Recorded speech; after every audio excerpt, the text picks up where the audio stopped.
Shalom. Puji Tuhan. Ada sukacita? Kita harus bersukacita sepanjang minggu yang kita lalui. Tuhan sudah pelihara kita. Patutlah kita bersukacita dengan kita datang menguduskan hari sabatnya. Haleluya, puji Tuhan. Kita akan menerima kebenaran firman Tuhan. Kita buka di dalam kitab Bilangan 14 ayat 1 sampai dengan ayat yang ke-9. Bilangan 14 ayat 1 sampai ayat ke-9. Kalau sudah dapat kita akan baca bersama-sama. Puji Tuhan. 2, 3. Lalu segenap umat itu mengeluarkan suara nyaring dan bangsa itu menangis pada malam itu. Bersujud-sujudlah semua orang Israel kepada Musa dan Harun, dan segenap umat itu berkata kepada mereka, sekiranya kami mati di tanah Mesir atau di padang gurun ini, mengapakah Tuhan membawa kami ke negeri ini, supaya kami tewas oleh pedang dan istri serta anak-anak kami menjadi tawanan? Bukankah lebih baik kami pulang ke Mesir? Dan mereka berkata seorang kepada yang lain, baiklah kita mengangkat seorang pemimpin lalu pulang ke Mesir. Lalu sujudlah Musa dan Harun di depan mata seluruh jemaah Israel yang berkumpul di situ. Tetapi Yosua bin Nun dan Kaleb bin Yefune, yang termasuk orang-orang yang telah mengintai negeri itu, mengoyakkan pakaiannya dan berkata kepada segenap umat Israel, negeri yang kami lalui untuk diintai itu adalah luar biasa baiknya. Jika Tuhan berkenan kepada kita, maka Ia akan membawa kita masuk ke negeri itu dan akan memberikannya kepada kita, suatu negeri yang berlimpah-limpah susu dan madunya. Hanya janganlah memberontak kepada Tuhan dan janganlah takut kepada bangsa negeri itu, sebab mereka akan kita telan habis. Yang melindungi mereka sudah meninggalkan mereka, sedang Tuhan menyertai kita. Janganlah takut kepada mereka. Haleluya. Saudaraku yang dikasihi Tuhan, perjalanan bangsa Israel menuju Kanaan bukan suatu perjalanan yang mudah. Justru bangsa Israel gagal ketika sudah di ujung perjalanannya. Saudaraku yang dikasihi Tuhan, kisah ini terjadi ketika bangsa Israel justru sudah sampai di titik atau di batas antara padang gurun ke Kanaan, mau masuk ke Kanaan. Di sini ayat pertama mengatakan, lalu segenap umat itu mengeluarkan suara nyaring dan bangsa itu menangis pada malam itu. Saudaraku yang dikasihi Tuhan, mengapa bangsa Israel menangis? Mereka menangis karena takut. Mereka menangis karena mereka merasa sudah putus pengharapannya untuk masuk ke negeri yang dijanjikan oleh Tuhan. Mereka merasa bahwa sia-sia perjalanannya menempuh dari Mesir sampai ke ujung di mana batas menuju Kanaan itu. Mereka anggap suatu perjalanan yang sia-sia, sehingga mereka menangis. Saudaraku yang dikasihi Tuhan, mereka merasa tidak akan mampu menghadapi lawannya yang ada berdiam di tanah Kanaan, maka mereka menangis. Saudaraku yang dikasihi Tuhan, bangsa Israel merasa tidak sesuai dengan apa yang menjadi harapannya ketika mereka keluar dari Mesir. Janji Tuhan kepada bangsa ini memberikan tanah Kanaan yang penuh dengan air susu dan madu, yang artinya ada kelimpahan, ada perubahan nasib, ada perubahan kehidupan yang akan dialami oleh bangsa Israel ketika sudah sampai di tanah Kanaan. Maka ketika mereka keluar dari Mesir, keluar dari perbudakan yang selama ini mengintimidasi mereka, ada satu sukacita yang luar biasa, ada satu kegerakan yang luar biasa. Mereka mempunyai semangat yang ekstra, walaupun mereka harus berjalan kaki. Saudaraku yang dikasihi Tuhan, karena ada satu pengharapan akan janji Tuhan yang akan diberikan bagi mereka, yaitu tanah Kanaan sebagai orang yang merdeka. Saudaraku yang dikasihi Tuhan, ketika mereka keluar dari Mesir, mereka bagaikan tentara besar. Mereka bersorak-sorai karena lepas dari perbudakan dosa, perbudakan tanah Mesir. Saudaraku yang dikasihi Tuhan, mereka sangat bersukacita keluar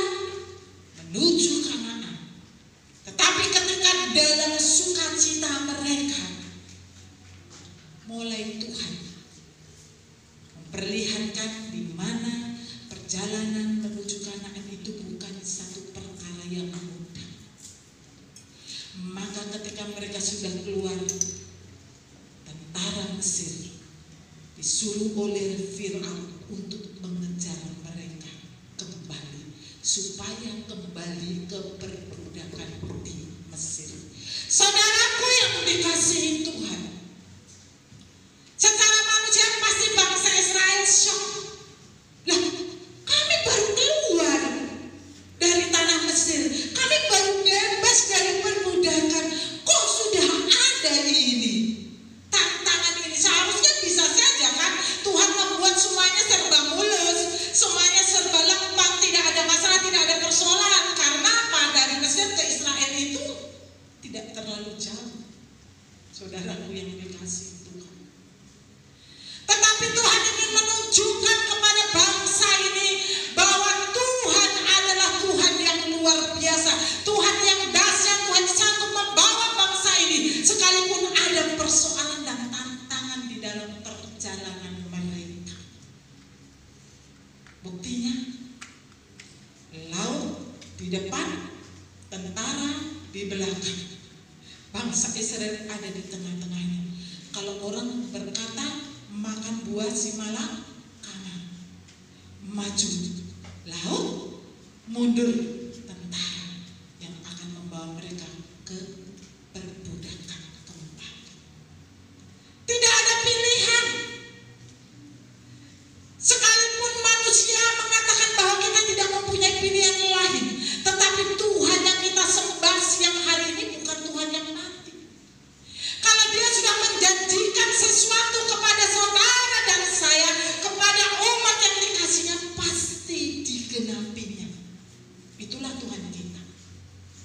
Oleh karena itu maka bangsa Israel dilewatkan melalui laut Tiberau yang terbelah menjadi dua.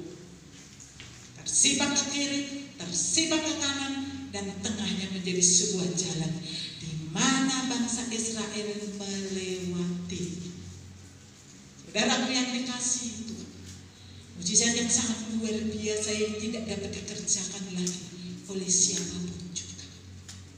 Adakah yang dapat membelah air? Saya mau tanya, di kamar mandi saja dan nggak usah di laut. Tidak ada. Diambil dia akan menyatu kembali, diambil dia akan menyatu kembali. Saudaraku yang dikasihi Tuhan, itu dikerjakan oleh Tuhan semata-mata untuk apa? Untuk menyelamatkan bangsa ini dan ingin menunjukkan bahwa Tuhan yang kita sembah ini bukan Tuhan yang mati, tetapi Tuhan yang hidup, Tuhan yang luar biasa, Tuhan yang sanggup melakukan perkara-perkara yang di luar pikiran manusia. Saudaraku yang dikasihi Tuhan, laut Tiberau terbelah menjadi dua, dilakukan Tuhan untuk menyelamatkan umat yang dikasihinya. Saudaraku yang dikasihi Tuhan, itu baru pertama loh, baru keluar dari Mesir. Bangsa Israel sudah mengalami tantangan. Tetapi ingat satu kali yang saya ingin sampaikan, tantangan laut Tiberau ini sebenarnya tantangan yang paling besar.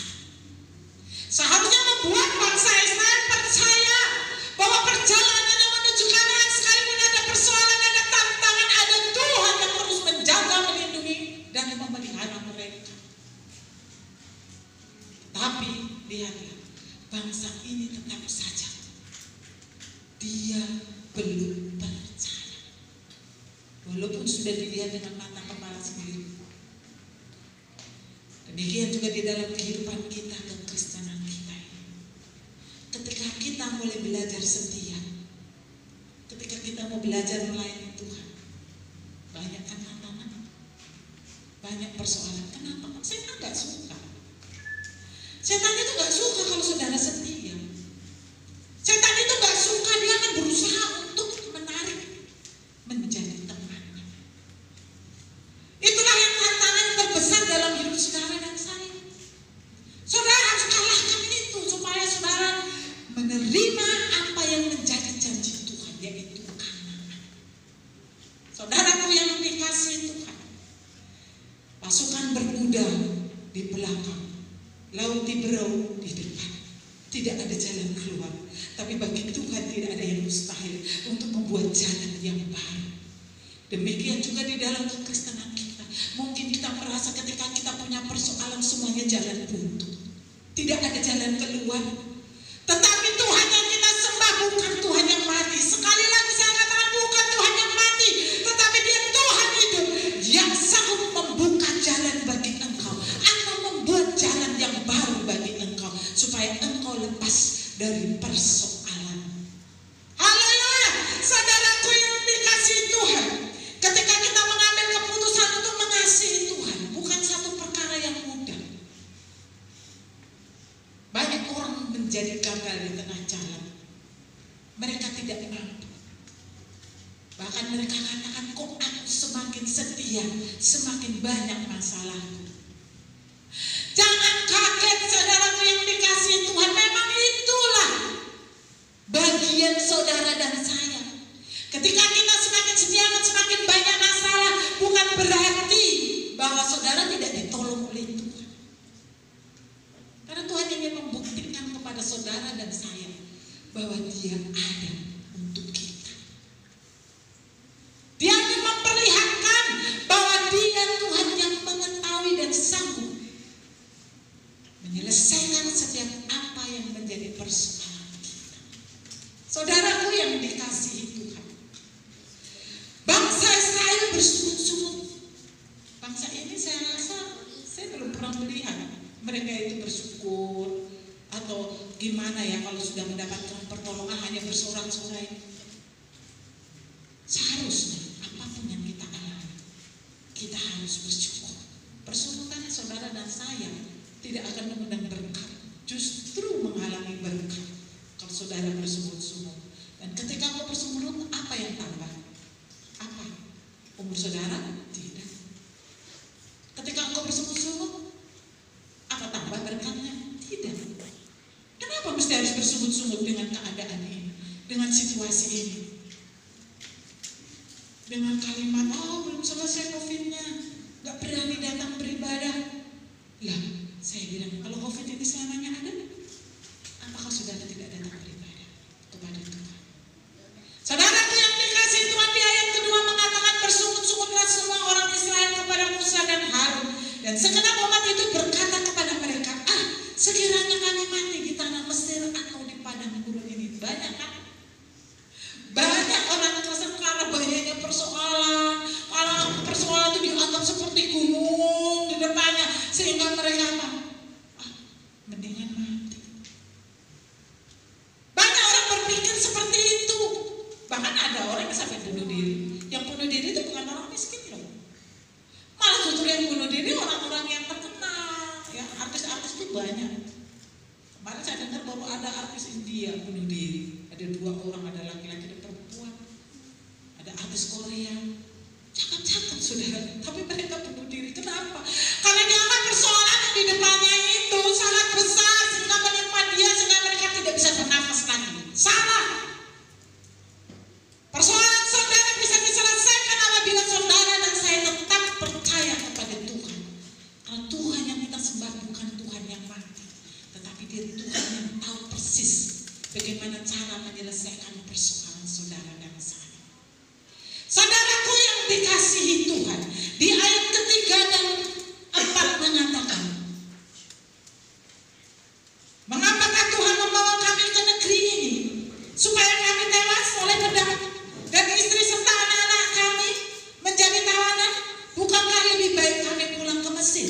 Dan mereka berkata seorang kepada yang lain, baiklah kita mengangkat seorang pemimpin lalu pulang ke Mesir. Saudaraku yang dikasihi Tuhan, banyak orang ingin kembali ke dosa lamanya. Banyak. Karena apa? Karena mereka merasa gagal hidup Tuhan. Hidupnya hanya penuh dengan keluhan. Padahal firman Tuhan berkata mengucap syukur dalam segala hal. Kita harus bersyukur dalam suka, duka, ada persoalan, ada tantangan, tidak ada, kita harus tetap bersyukur. Tapi persyukuran kita ini gak ada gunanya. Kita lihat dulu ayatnya ya, Ratapan 3 ayat 39. Mengapa orang hidup mengeluh? Biarlah setiap orang mengeluh tentang dosanya. Haleluya. Mengapa orang hidup harus mengeluh? Mengeluh hanya kurang makanan, mengeluh hanya kurang ini, kurang itu. Kenapa?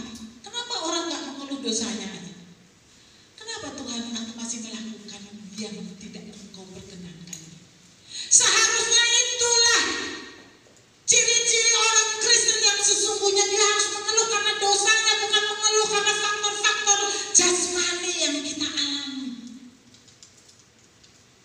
harus mengeluh atas setiap perbuatan kita yang tidak menyenangkan hati Tuhan. Supaya apa? Supaya kita ada perbaikan ke depannya. Saudaraku yang dikasihi Tuhan, ingat sekali lagi, jangan pernah mengeluh apapun situasi yang kau alami. Apalagi situasi sekarang kan, ya masih banyak itu di medsos saya lihat itu pengennya mati saja. Ya ampun, saya bilang masa hanya karena persoalan dia ingin mati? Emang kalau mati itu selesai persoalan? Tidak, karena masih ada yang harus kita pertanggungjawabkan di hadapan Tuhan. Benar nggak kita? Ya kalau yang mati di dalam Tuhan, mati wajar, ya wajar dia akan masuk di dalam kekekalan. Tapi kalau yang matinya bunuh diri, tidak ada jaminan dia untuk masuk di dalam kehidupan yang kekal. Saudaraku yang dikasihi Tuhan, bangsa Israel ingin pulang. Karena apa? Takut mereka. Takut berperang. Mereka takut.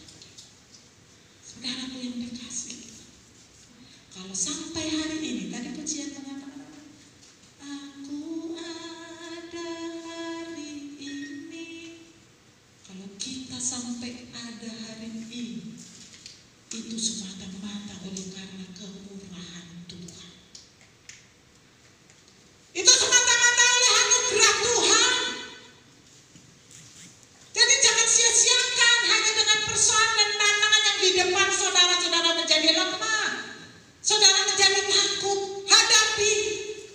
Sebesar apapun persoalanmu, ada Tuhan yang siap menolong saudara dan saya.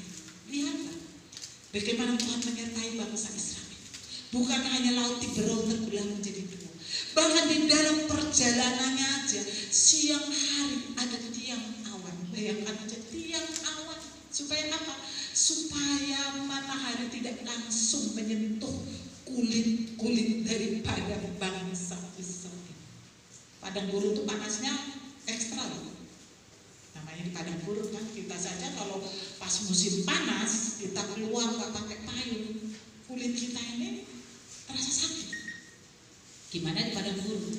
Tetapi Tuhan kan tahu seberapa besar kemampuan dan kekuatanmu. Tuhan tahu apa yang menjadi kebutuhanmu persis. Dia tahu. Maka dia siapkan tiang awan untuk menaungi bangsa Israel supaya bangsa Israel berjalan sedemikian rupa. Tiang api disediakan pada saat malam hari di tengah kegelapan. Bayangkan padang gurun kan nggak ada lampu. Tetapi Tuhan siapkan tiang api. Supaya apa saudaraku? Supaya bangsa Israel bisa berjalan. Karena ada cahaya. Itulah Tuhan yang kita sembah saat siang hari ini. Dia tahu apa yang menjadi persoalanmu. Dia tahu apa yang menjadi pergumulanmu. Dia tahu apa yang menjadi masalahmu. Maka dia sendiri yang akan menolong engkau. Dia memberikan tiang awan supaya masalahmu tidak akan membakar hidupmu. Dia akan menaungi engkau. Bahkan dia juga akan memberikan cahayanya di tengah engkau berjalan di dalam kegelapan. Nah, seolah-olah engkau semuanya jalan buntu. Seolah-olah tidak ada lagi harapan. Tapi lihatlah, Tuhan sangat mengasihi bangsa Israel. Padahal bangsa ini terus bersungut-sungut, tetapi karena dia adalah umat pilihan Tuhan, Tuhan tetap menjaga, memelihara dan merawatnya. Saudaraku yang dikasihi Tuhan, saudara dan saya di dalam kekristenan ini tidak mudah. Tidak mudah saya katakan. Kalau kita ini mendapatkan berkat, setia langsung mendapatkan berkat seperti semudah kita membalikkan tangan. Saya rasa gereja ini akan terus penuh dengan jiwa-jiwa. Tetapi karena ada proses yang dikerjakan Tuhan melalui tantangan, melalui persoalan, melalui masalah yang harus kita hadapi. Tapi ingatlah, Tuhan tidak akan pernah membiarkan saudara berjalan sendirian. Dia ada menyertai engkau. Apapun menjadi kesulitan, persoalan dalam hidup, percaya bahwa Tuhan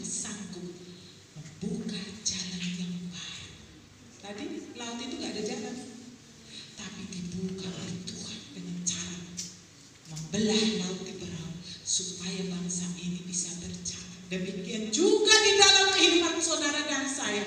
Mungkin saudara dan saya buntu, tidak ada lagi jalan keluar, tidak ada lagi pengharapan, tetapi lihatlah tangan Tuhan. Bila mana engkau menjadi orang yang setia dan mengasihi Tuhan, Tuhan sanggup. Tuhan saja sanggup membelah laut Tiberau. Apatah lagi hanya mencukupi apa yang menjadi keperluan kebutuhanmu. Apatah lagi hanya untuk menjaga dan melindungi engkau. Pasti Tuhan sanggup. Saudaraku yang dikasihi Tuhan, kalau masih ada orang Kristen yang takut dengan virus corona dan tidak mau beribadah, saya saksikan sejauh mana iman. Kita perlu waspada, tapi takut tidak perlu.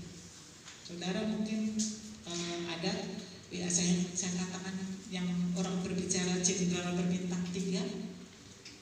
Ya, dia katakan apa? Kalau engkau mengatakan sakit, maka lemahlah jiwa. Tapi ketika engkau mengatakan kuat, saudara yang dikasih Tuhan, kita juga akan menjadi kuat. Dan itu dibuktikan, saudara yang dikasih Tuhan. Ketika disuruhlah yang mencari diri dia itu tangannya, hentangkan tangannya, katakan aku kuat. Ketika dibilang aku kuat, ini tangan ini diturunkan oleh jenderal berbintang 3 ini, nggak turun, saudaraku, nggak turun, tetap kuat karena dia katakan aku kuat. Coba sekarang katakan aku lemah, dia katakan aku lemah. Ketika dibilang aku lemah, begini langsung tangannya turun. Saudaraku yang dikasihi Tuhan,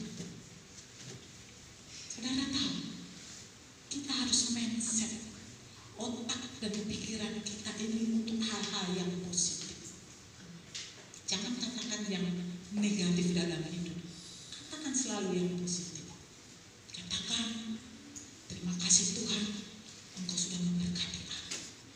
Terima kasih Tuhan, Engkau sudah memberikan kesehatan kepadaku walaupun sakit. Saudaraku yang dikasih, katakan.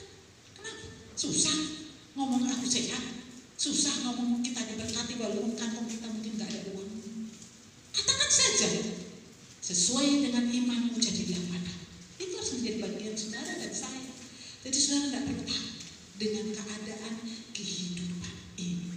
Seperti apapun dibawa kemanapun, kehidupan ini, saudara dan saya tidak perlu takut. Karena apa?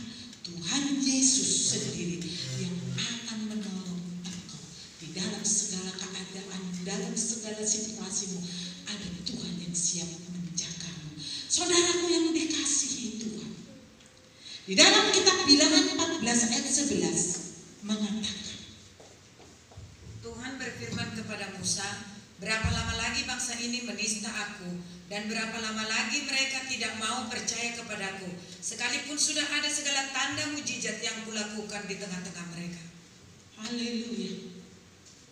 Begitu banyak pertolongan Tuhan, begitu banyak mujizat dikerjakan Tuhan di dalam perjalanan bangsa Israel menuju Kanaan. Bangsa ini tetap aja keras kepala, dia tetap tidak percaya.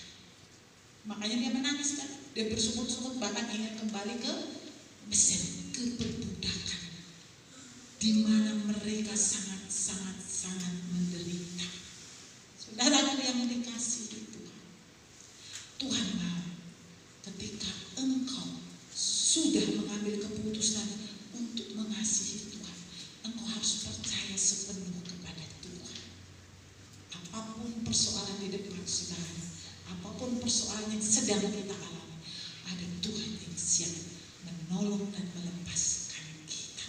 Itu adalah janji Tuhan. Saudaraku yang dikasihi Tuhan, bukan hanya laut Tiberau dibelah dua oleh Tuhan, tetapi matahari dan bulan juga bisa diberhentikan oleh Tuhan hanya karena permohonan seorang manusia, yaitu Yosua. Yosua 10 ayat 12 sampai 14. Lalu Yosua berbicara kepada Tuhan pada hari Tuhan menyerahkan orang Amori itu kepada orang Israel. Ia berkata di hadapan orang Israel, matahari berhentilah di atas Gibeon, dan engkau bulan di atas lembah Ayalon.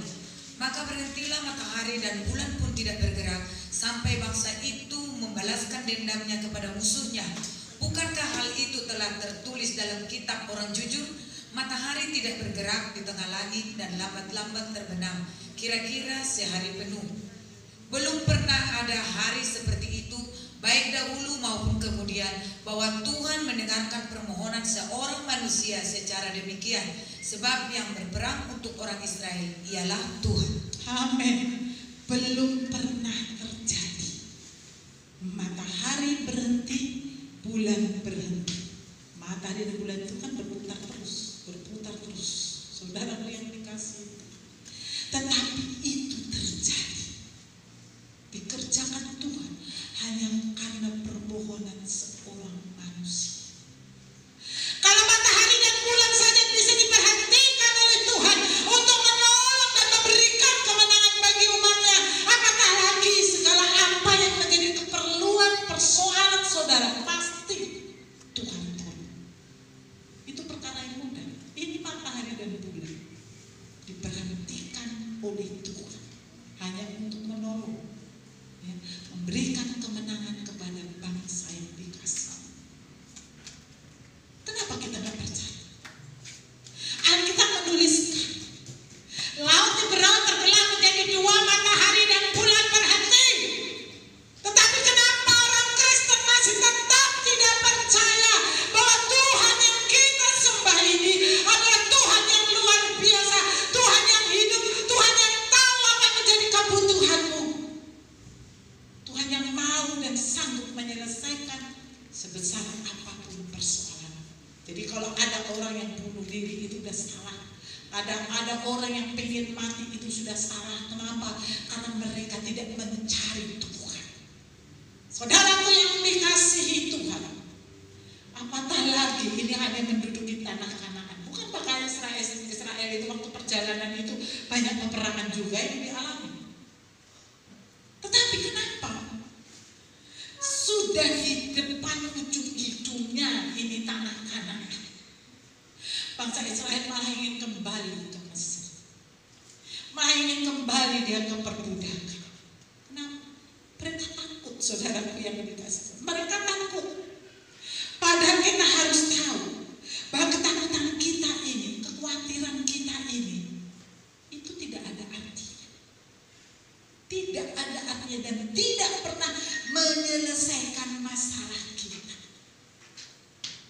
Saudaraku yang dikasihi Tuhan, kita harus mempunyai percaya penuh kepada Tuhan. Apapun yang kita hadapi, persoalan sebesar apapun, percayalah ada Tuhan yang siap menyertai dan menolong engkau. Itu adalah janji. Kalau sampai hari ini saudara dalam keadaan sehat, saudara masih dapat makan, minum, menikmati kehidupan ini, bersyukurlah. Jangan tuntut Tuhan terlalu banyak. Biarlah Tuhan saja yang memberkati saudara sesuai dengan alurnya.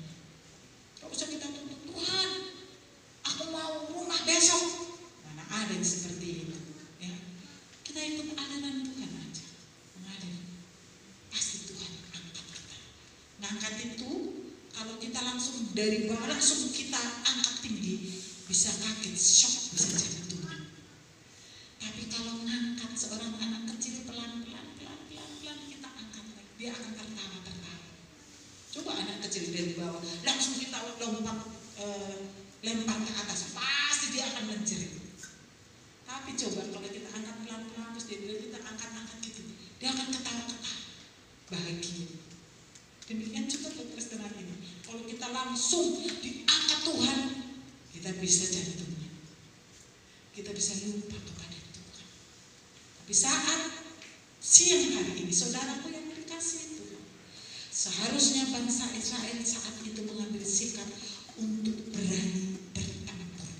Harusnya, ya saudaraku yang dikasihi, jangan takut. Kita lihat dulu, kenapa mereka itu takut. Bilangan 13 ayat 27. Mereka menceritakan kepadanya, kami sudah masuk ke negeri kemana kau suruh kami, dan memang negeri itu berlimpah-limpah busuk dan madunya, dan inilah hasilnya. Tetapi orang-orang yang pergi ke sana bersama-sama dengan dia berkata, kita tidak dapat maju menyerang bangsa itu karena mereka lebih kuat daripada kita.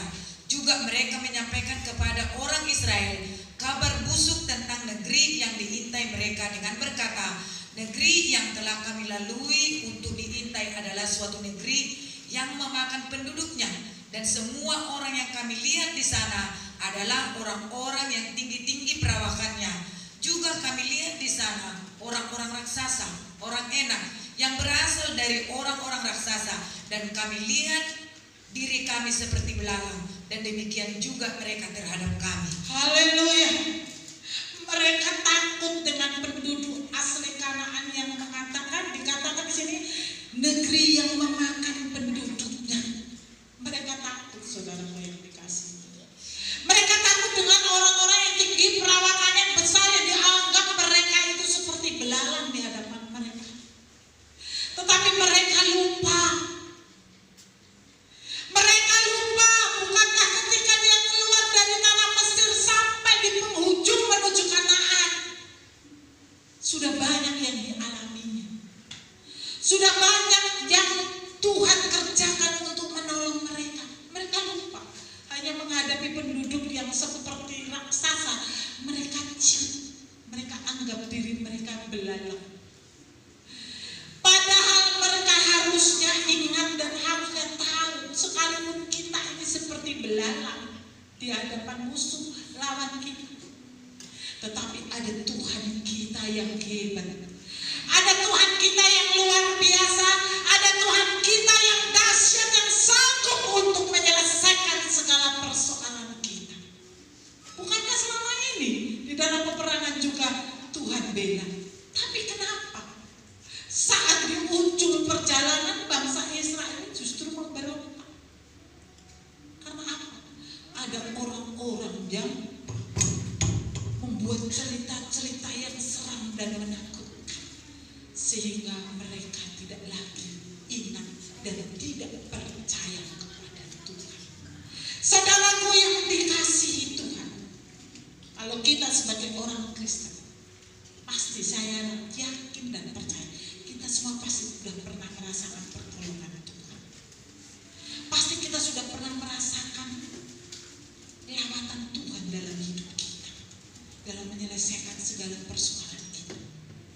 Tapi kenapa masih banyak orang yang tidak percaya atau kurang percaya, sehingga mereka ketika ada persoalan, ada tantangan, mereka tidak mau lagi setia, tidak mau lagi datang beribadah, tidak mau lagi, apalagi yang beralasan masih takut dengan COVID. Ya ampun, saya bilang, kenapa mesti takut dengan COVID?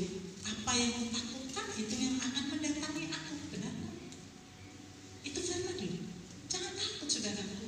Tetapi saudara harus bijaksana, harus waspada, itu harus. Tapi takut tidak perlu takut. Saudaraku yang dikasihi Tuhan, hidup kita ini sering dipenuhi dengan kekhawatiran. Padahal kekhawatiran saudara dan saya ini tidak akan pernah membuat saudara menjadi orang yang berbahagia. Karena apa? Namanya khawatir. Setiap bergerak khawatir, setiap bergerak takut. Ya. Saya aja kadang-kadang kalau ketemu orang salaman, saudara dan kan, karena udah biasa dulu salaman kan.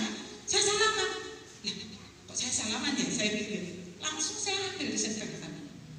Saya itu aja. Kenapa enggak?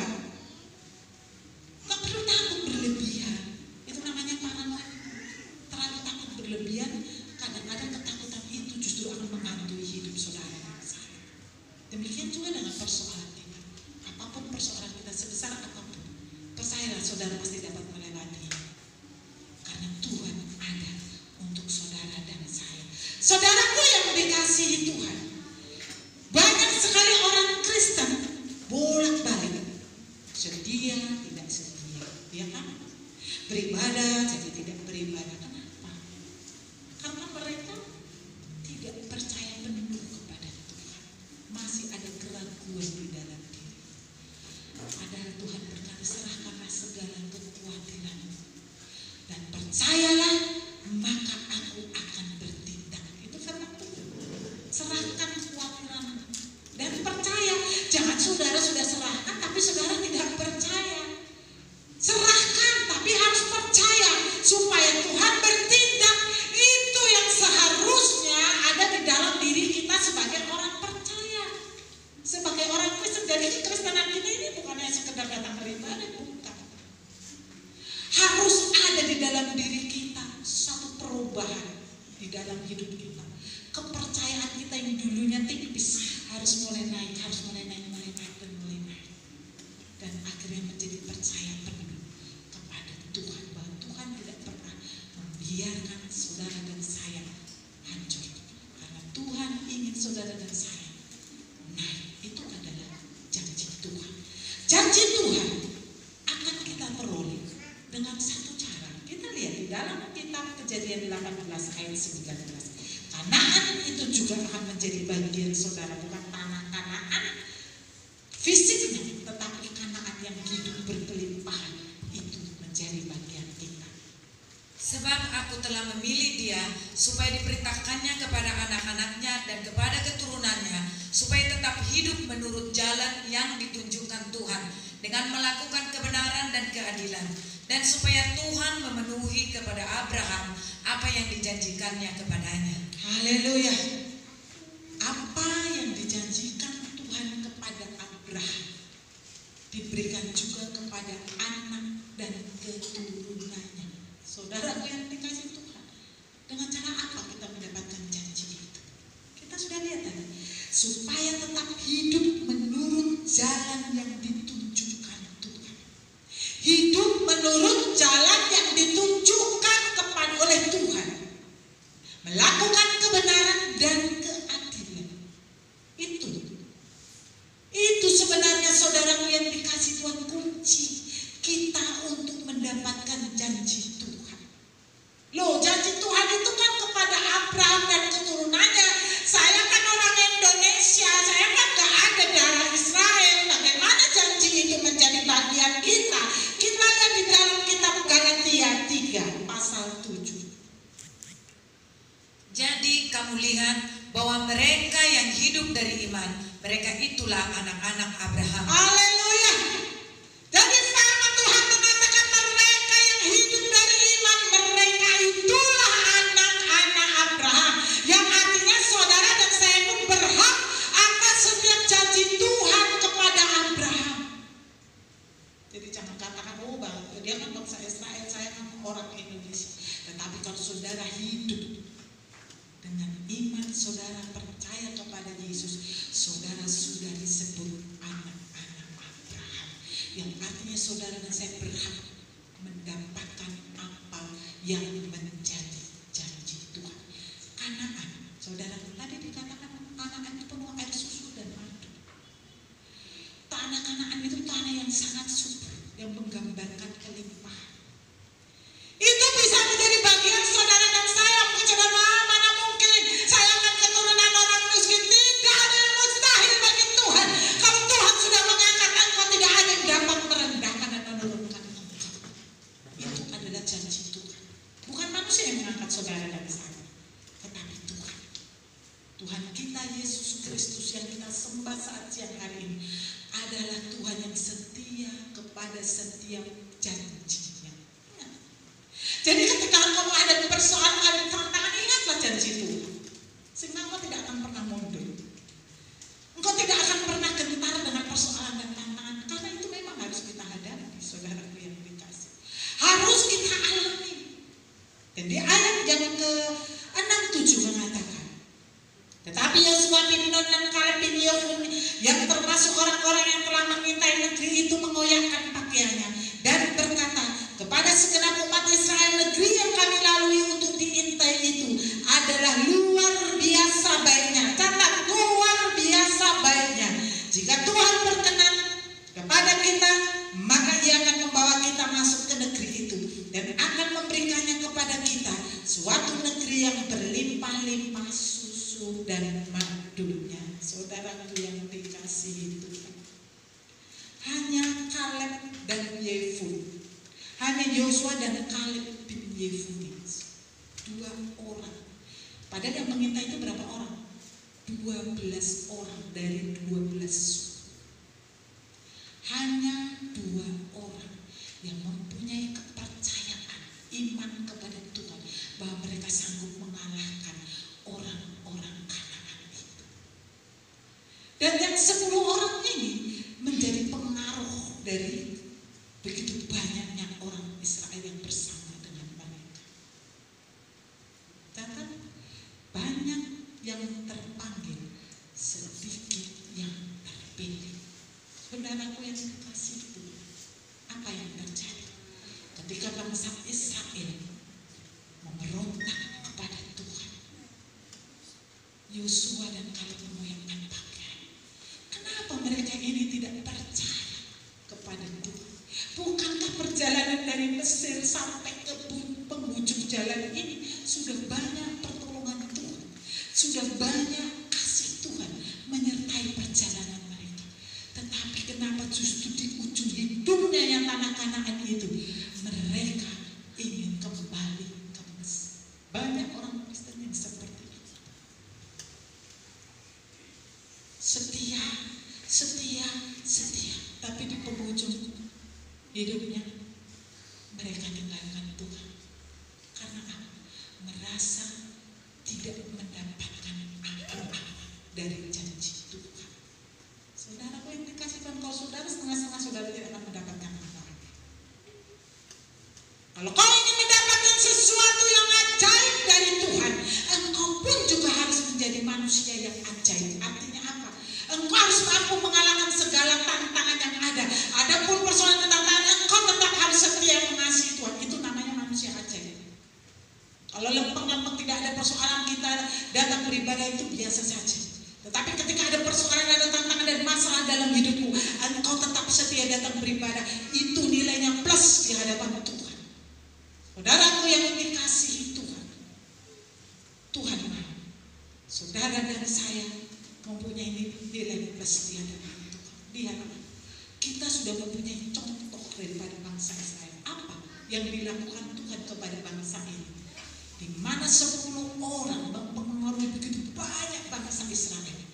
Apa yang terjadi? Kita lihat di dalam kitab Bilangan 14 ayat 29 dan Bilangan 14 ayat 33 sampai 34. Di padang gurun ini bangkai-bangkaimu akan berhantaran, yakni semua orang di antara kamu yang dicatat, semua tanpa terkecuali yang berumur 20 tahun ke atas, karena kamu telah bersungut-sungut kepadaku, dan anak-anakmu akan mengembara sebagai penggembala di padang gurun 40 tahun lamanya, dan akan menanggung akibat ketidaksetiaan sampai bangkai-bangkaimu habis di padang gurun, sesuai dengan jumlah hari yang kamu mengintai negeri itu, yakni 40 hari, 1 hari dihitung 1 tahun. Jadi 40 tahun lamanya kamu harus menanggung akibat kesalahanmu, supaya kamu tahu rasanya jika aku berbalik daripadamu. Haleluya. Kalau Tuhan sudah berbalik dari kita, lihatlah apa yang dialami bangsa Israel. Seharusnya dia tinggal selangkah mendapatkan Kanaan yang dijanjikan Tuhan. Tetapi karena pemberontakannya, karena persungutannya, karena merasa tidak pernah mereka bersyukur kepada Tuhan, maka lihatlah yang dialami. Yang 20 tahun ke atas itu semua mati di padang gurun. Karena mereka yang selalu bersungut-sungut. Tetapi yang 20 tahun ke bawah, bersama Yosua dan Kaleb, mereka diizinkan Tuhan menikmati Kanaan yang dijanjikan oleh Tuhan. Saudaraku yang dikasihi, jangan kita berhenti di tengah jalan. Apapun yang menjadi persoalan dalam hidupmu, apapun yang menjadi masalah dalam hidupmu, jangan pernah engkau berhenti di tengah jalan seperti yang dilakukan oleh bangsa Israel. Lihat, bahkan anak cucunya menderita 40 tahun berkeliling di padang gurun. Padang gurun itu gambaran dari kegersangan, kemiskinan, kesusahan. 40 tahun, saudara. 40 hari dibayar dengan 40 tahun, itulah Tuhan. Oleh karena itu jangan pernah mempermainkan imanmu kepada Tuhan. Jangan pernah mempermainkan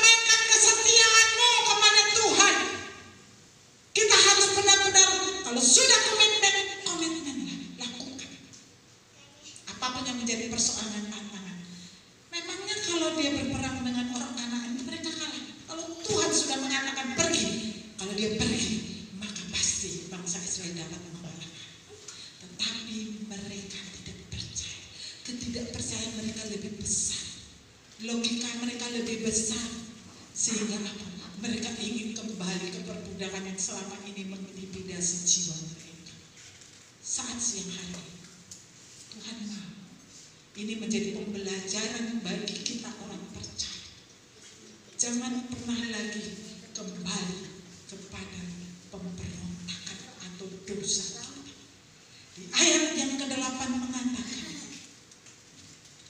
hanya janganlah memberontak kepada Tuhan, dan janganlah takut kepada bangsa negeri itu, sebab mereka akan kita telan habis. Yang melindungi mereka sudah meninggalkan mereka, sedang Tuhan menyertai kita. Janganlah takut kepada mereka. Jangan memberontak, dan jangan takut dengan persoalan yang ada. Majulah terus, berperanglah engkau dengan persoalan. Hadapilah masalahmu, tetap tinggal setia, maka engkau akan sampai kepada Kanaan yang dijanjikan Tuhan, yang penuh dengan air susu dan madu, yang artinya hidupmu akan dirubah oleh Tuhan menjadi hidup yang berkemenangan, hidup yang berkelimpahan, di mana Tuhan ada berdiam dengan saudara dan saya. Amin. Haleluya.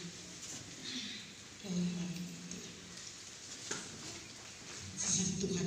Nah, saudaraku yang dikasihi Tuhan, marilah kita pulang dengan membawa berkat, damai sejahtera, sukacita daripada Allah Bapa, kasih sayang daripada Tuhan Yesus Kristus, penyertaan daripada Roh Kudus saat ini sampai kedatangan Tuhan Yesus yang kedua